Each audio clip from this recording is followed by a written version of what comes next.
Hello everyone आज video Subhadra योजनार केमिति फॉर्म फिलअप कराए ता विषय आलोचना करवा। जदि एपर्यंत आपण मैंने एपर्यंत सुभद्रा योजनार फॉर्म फिलअप करना ताहले आपण मैंने भिडियो को संपूर्ण भाव में देखि नियंतु।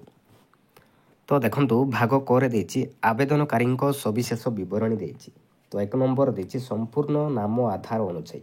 तो आपण आधार कार्ड रे जो नाम थिबो से नाम गोटे गोटे बॉक्स दि जाइए। गोटे गोटे बॉक्स रे गोटे गोटे अक्षर लिखिने। तो आपंकर प्रथम नाम लिखे तापर गोटे बॉक्स छाड़ी आपंकर कौन लिखे टाइटल थिबो। तो टाइटल गोटे बॉक्स छाड़ी आपंकर टाइटल लिखे। ओडिया लिखंतु किंबा इंग्लिश रे लिखंतु किंतु ओडिया इंग्लिश मिक्स करी लिखंतु नहीं। जदि ओडिया रे लिखुछती ताहले ओडिया रे ही लिखंतु। जदि इंग्लिश रे लिखुछती ताहले इंग्लिश रे केवल कैपिटल लेटर रे लिखिबे। तापर 2 नंबर देछि आधार संख्या। तो आपनकर आधार कार्ड रे 12टी संख्या ताउछि। आधार कार्ड रे 12टी संख्या ताउछि। तो 12टी बॉक्स दिया जाइछि। 12टी बॉक्स दिया जाइछि। तो गोटे गोटे बॉक्स रे गोटे गोटे संख्या लिखि नेबे। तापर देछि 3 नंबर देछि स्वामी पितांको नाम आधार अनुसार। तो आपनकर आधार कार्ड रे जदि स्वामी को नाम थिबो ताहले स्वामी को नाम फिलअप करिवे। जदि बापा को नाम थिबो ताहले बापा को नाम फिलअप करि नेबे। तो 4 नंबर देखिबा जन्म तारीख दिन मास वर्ष। 4 नंबर देछि जन्म तारीख। तो आपनकर आधार कार्ड अनुसार। तो आपनकर आधार कार्ड रे जन्म तारीख थिबो डेट ऑफ बर्थ से जन्म तारीख दिन मास वर्ष एथिरे फिलअप करि नेबे। तो 5 नंबर देखिबा 5 नंबर देछि वर्ग ठीक चिन्ह मारंतु। तो आपनकर कास्ट पचारिछि। तो साधारण माने होछि जो माने कि जनरल एससी बीसी ओबीसी से कास्ट लोक माने एथिरे ठीक चिन्ह मारिवे। तापर देछि अनुसूचित जाति जो माने कि एससी कैटेगरी रे बिलोंग्स करूछती से कैटेगरी लोक एससी कैटेगरी लोक एथिरे ठीक चिन्ह मारि नेबे। तापर देछि अनुसूचित जनजाति एसटी कास्ट जो माने कि एसटी कास्ट रे बिलोंग्स करूछती से कैटेगरी लोक एथिरे ठीक चिन्ह मारि नेबे। तापर देछि शारीरिक भिन्नक्षम हाँ ना जो माने कि शारीरिक भिन्नक्षम जदि हेथिले हाँ जगह ठीक चिन्ह मारिबे। जदि हेइ नथिले ना जगह ठीक चिन्ह मारि नेबे। तापर देछि 7 नंबर देछि आधार संयुक्त मोबाइल नंबर। तो आपनकर आधार कार्ड रे जो मोबाइल नंबर लिंक थिबो आधार कार्ड जो मोबाइल नंबर थिबो सी मोबाइल नंबर एथिरे फिलअप करि नेबे। ई बॉक्स रे फिलअप करि नेबे। तापर देछि विकल्प मोबाइल नंबर। तो आपनकर घरर बा सही पड़िशार नंबर मध्य एथिरे फिलअप करि नेबे। जदि घरर जदि नंबर थिबो ताहले घरर नंबर मध्य एथिरे फिलअप करिवे। जदि नथिले तमरो सही पड़िशार तांकर नंबर मध्य आपण माने फिलअप करि पारि नेबे। तापर देछि 9 नंबर देछि जिल्ला। तो आपनकर केउ जिल्ला तो सेही जिल्लार नाम एथिरे लिखि नेबे। तापर 10 नंबर देछि जो माने कि ग्रामांचल रे बसवास करूछती तांकर ग्रामर नाम लिखिबे। तापर लिखिबे ग्राम पंचायत तापर ब्लॉक नाम लिखिबे।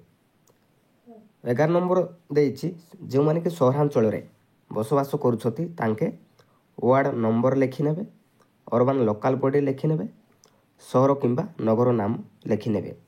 जो माने ग्रामांचल रे बसवास करूछती तांके सहरांचल रे एटा को छाडी नेबे। एटा लिखिबे नै। जो माने कि सहरांचल रे बसवास करूछती तांके ग्रामांचल रो सेटा एटा को छाडी नेबे। तापर देछि 12 नंबर देछि आधार संक्षेम संचय खाता थिबा बैंक नाम। तो आपनकर बैंक जो आधार लिंक थिबो सी बैंक रो नाम एथिरे लिखि नेबे। तो आपनकर जे कोनोसी बैंक रो नाम थिबो एसबीआई किंबा उत्कल ग्रामीण बैंक थिबो सेही नाम एथिरे लिखि नेबे। एथिरे बैंक नाम पचारिछि अकाउंट नंबर बिल्कुल भी अकाउंट नंबर एथिरे फिलअप करिवे नै। जेहेतु बैंक नाम पचारिछि तो आपनकर जे कोनोसी बैंक थिबो सी बैंक रो नाम एथिरे लिखि नेबे। तो नेक्स्ट पेज रे जिबा।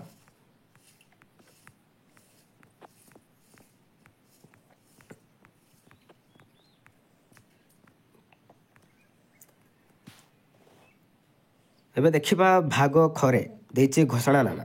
तो आपण मध्य पढ़ी नेबे। ତ ତଳେ ଦେଇଛି ମୁଁ ଏତଦ୍ୱାରା ଘୋଷଣା କରୁଅଛି ଯେ ପୂର୍ବ ପୃଷ୍ଠାରେ ଉଲ୍ଲେଖିତ ତଥ୍ୟ ମୋର ଜ୍ଞାନ ଅନୁଯାୟୀ ସତ୍ୟ ଅଟେ। ମୁଁ ଜ୍ଞାତ ଯେ ଏଥିରୁ କୌଣସି ମିଥ୍ୟା ପ୍ରମାଣିତ ହେଲେ ଏହି ଆବେଦନକୁ ପ୍ରତ୍ୟାଖ୍ୟାନ କରାଯାଇପାରେ ଏବଂ ଆଇନଗତ କଠୋର କାର୍ଯ୍ୟାନୁଷ୍ଠାନ ଗ୍ରହଣ କରାଯାଇପାରେ। ଦୟାକରି ପ୍ରଯୁଜ୍ୟ ସ୍ଥାନରେ ଠିକ୍ ଚିହ୍ନ ମାରନ୍ତୁ। ତ ତଳେ ଲେଖା ହେଇଛି, ଭଲସେ ପଢ଼ିବେ, ଭଲ ଭାବରେ ପଢ଼ି ନେବେ। ଯଦି କୌଣସି ମିଥ୍ୟା ପ୍ରମାଣିତ ହେଲେ ତ ଆପଣଙ୍କ ଉପରେ ଆଇନ ଅନୁଯାୟୀ କଠୋର କାର୍ଯ୍ୟାନୁଷ୍ଠାନ ଗ୍ରହଣ ନିଆଯାଇପାରେ। ତ ସେଥିପାଇଁ ଆପଣ ଭଲସେ ପଢ଼ିବେ। ଆଉ ଗୋଟେ ବକ୍ସ ଦିଆଯାଇଛି, ତ ଗୋଟେ ବକ୍ସରେ ଆପଣମାନେ ଠିକ୍ ଚିହ୍ନ ମାରି ନେବେ। ତ ଦେଖନ୍ତୁ ମୁଁ ଓଡ଼ିଶାର ବାସିନ୍ଦା ଅଟେ, ତ ଏଥିରେ ବକ୍ସ ଦିଆଯାଇଛି, ତ ଠିକ୍ ଚିହ୍ନ ମାରି ନେବେ।